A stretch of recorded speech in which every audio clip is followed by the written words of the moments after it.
Mi nombre es Alessandro Caviglia y en esta oportunidad quiero presentarles la segunda formulación del imperativo categórico de Immanuel Kant. En su texto que se llama La Fundamentación para la Metafísica de las Costumbres, él presenta tres formulaciones de este procedimiento que se llama imperativo categórico. El procedimiento como tal sirve para producir la ley moral, producir lo que podríamos llamar exigencias morales. Y la primera formulación podría ser llamada siguiendo a autores y autoras como Honora O'Neill o Christine Korsgaard, el principio de la ley universal. La segunda formulación, siguiendo a O'Neill especialmente, podría ser llamada el principio del respeto de uno mismo o el principio de humanidad, de acuerdo a como Christine Korsgaard lo denomina. Y la tercera formulación, que ha sido mucho más desarrollada por Korsgaard, es denominada el principio del reino de los fines. En un video anterior he desarrollado la idea central que aparece en la primera formulación del imperativo categórico. Y por esta razón quiero concentrarme más bien en la segunda formulación. Es el principio de respeto de uno mismo o el principio de respeto de la humanidad. Esa formulación tiene como punto de partida una idea fundamental que ya se encuentra en la primera formulación, que es la idea de que el ser humano es capaz de darse leyes a sí mismo por ser un ser racional, y eso le da autonomía frente a las cuestiones morales. La ley moral no proviene de alguna fuente externa, sino proviene de la misma razón que, siguiendo su propio desarrollo reflexivo, puede darse leyes a sí mismo. En ese sentido, en tanto que somos seres racionales, capaces de darnos leyes a nosotros mismos, tenemos lo que podríamos llamar dignidad. La dignidad del ser humano se deriva no en otra cosa, sino en el hecho de que el ser humano es un ser racional. Es en ese sentido que la segunda formulación del imperativo categórico dice más o menos de esta forma. Se considera la humanidad tanto en ti mismo como en la persona de cualquier otro, siempre como un fin y nunca solo como un medio. O considera a todo ser humano siempre como un fin y nunca solo como un medio. Eso tiene varios elementos que quiero destacar. El primero es que la razón por la cual, tenemos este tipo de consideración especial es porque somos seres racionales, porque somos la fuente de la ley moral. Y en tanto que la fuente de la ley moral, merecemos ese respeto incondicionado que denominamos dignidad. En segundo lugar, la dignidad es algo que distingue a los seres humanos de los objetos, de las cosas. Entonces, o del resto de los animales, diría Kant también. Bueno, aquí hay un elemento que tiene que ver también con el debate en torno a los derechos de los animales. Desarrollos posteriores del pensamiento de Kant permiten derivar de las mismas fuentes kantianas cierto tipo de consideraciones y derechos de los animales. Hay otros caminos, digamos, como el seguido por Peter Singer y otros más, que utilizan otras fuentes, digamos, que no son Kant. Pero cerremos ese paréntesis para centrarnos en esta idea. Digamos, los seres humanos son dignos porque existe una diferencia y eso significa que existe una diferencia entre los seres humanos y las cosas. Las cosas pueden ser instrumentalizadas, en cambio los seres humanos no. Entonces, hasta ahora hemos desarrollado dos ideas. La primera idea es que el ser humano es digno por ser la fuente de la moral y es la fuente de la moral por ser un ser racional. Esa es la primera idea.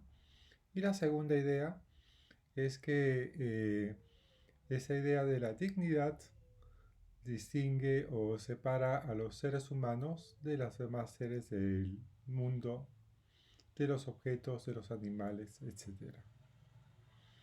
Entonces, hay una tercera idea que es la siguiente. Dice la formulación, dice, eh, considera a cada persona siempre como un fin en sí mismo y nunca solo como un medio.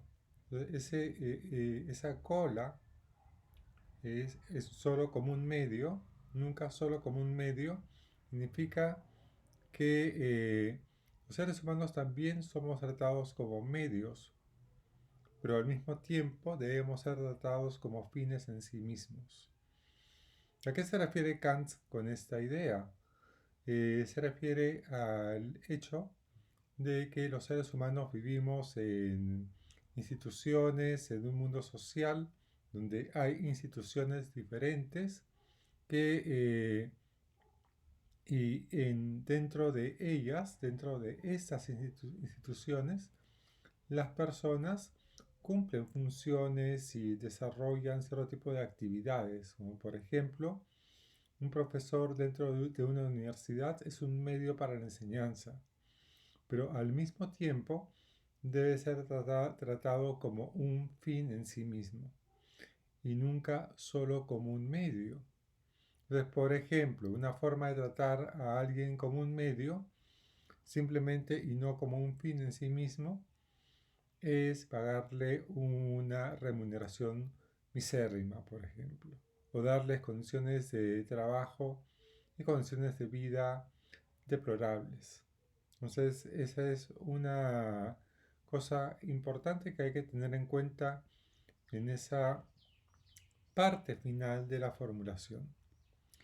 Pero además hay otro elemento adicional. ¿Qué resultados o qué implicancias tiene esta formulación? Y tiene tres implicancias fundamentales.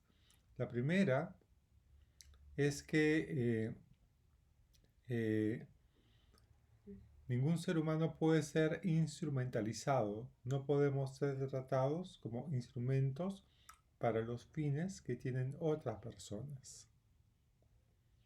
En segundo lugar, que cada ser humano es capaz de darse fines a sí mismo.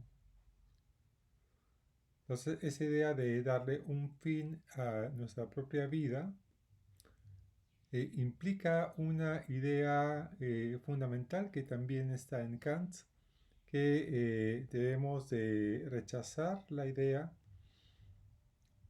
de que podemos tener un conocimiento respecto de la naturaleza, cuáles son los fines intrínsecos al ser humano. Kant lo que dice es que debemos aprender a soportar la idea de que nadie tiene un conocimiento metafísico que permita decir que la naturaleza humana es tal o cual y por lo tanto estos son los fines intrínsecos y naturales al ser humano y cosas por el estilo. Esa idea es una idea bastante poderosa porque evita que alguien pueda imponer un proyecto de vida a otra persona alegando que conoce la verdadera naturaleza humana, ya sea a través de la ciencia o a través de una revelación divina o cosas por el estilo. Los médicos, por ejemplo, no conocen la naturaleza humana, lo que conocen son cómo funcionan cierto tipo de organismos o cierto tipo de sistemas del cuerpo humano, pero inclusive el cuerpo humano no agotaría lo que podríamos entender como naturaleza humana. La naturaleza humana es algo que nos es completamente desconocido. Entonces Kant afirma con claridad de que debemos de aprender a vivir con una completa ignorancia respecto de qué es lo que somos y cuál es nuestro fin intrínseco en el mundo. Entonces, en esas circunstancias, cada uno debe darle o tiene el derecho de darle un fin a su propia vida, una finalidad a su propia vida, una orientación a su propia vida. Nadie puede entonces tratar al otro como un medio para desarrollar ciertos fines que esa persona quisiera promover en el mundo. Cada persona tiene el derecho de darse fines a sí mismos y desarrollar su vida de acuerdo a esos fines. Y una tercera consecuencia de esa segunda formulación es la idea que desarrolla mucho más un filósofo contemporáneo que se llama Rainer Forst, un filósofo de la cuarta generación de la Escuela de Frankfurt, uno de los pocos filósofos de esa escuela que siguen la orientación de Habermas y se ubican dentro de la perspectiva kantiana.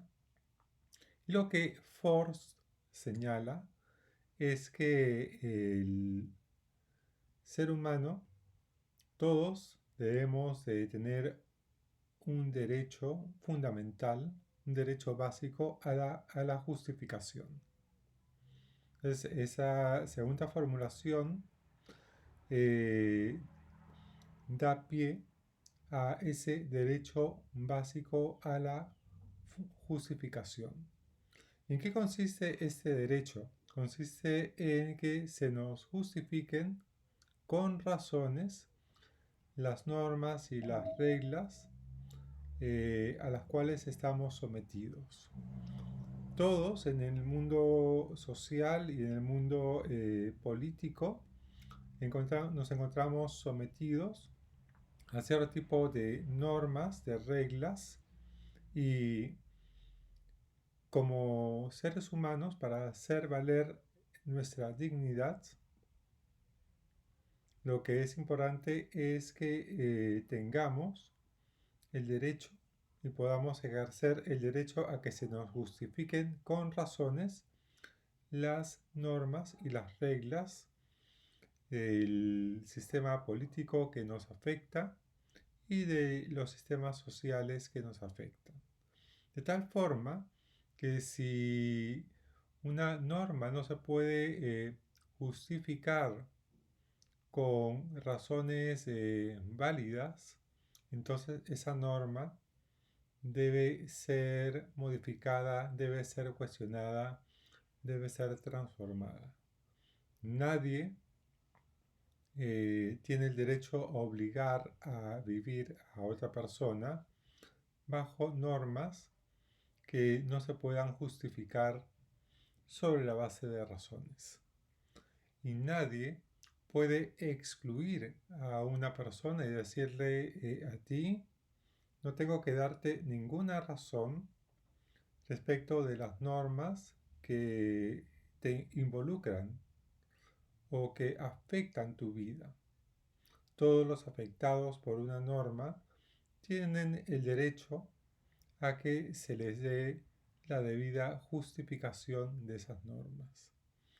Y por eso aparece justamente el derecho a la crítica y la exigencia a la fundamentación de las normas sobre la base de razones.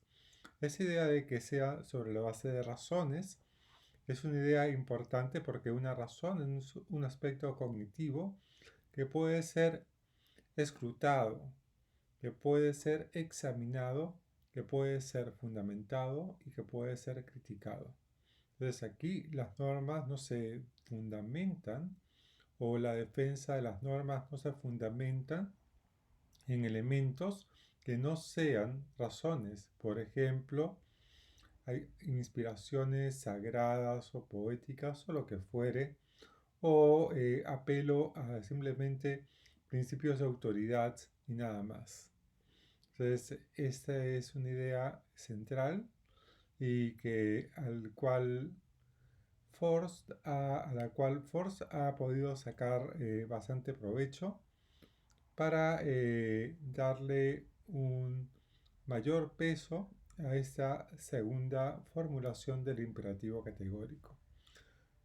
Bien, gracias por su atención y si les ha interesado este material, eh, rótenlo, suscríbanse a este canal, eh, denle, activen la campanita para recibir más información sobre estos temas y si son profesores, enseñan en universidades, en colegios, donde fuere, o quieren aprender, digamos, pueden utilizar esto. Está completamente libre y a disposición de ustedes. Bueno, entonces nos quedamos aquí y hasta la próxima. Hasta luego.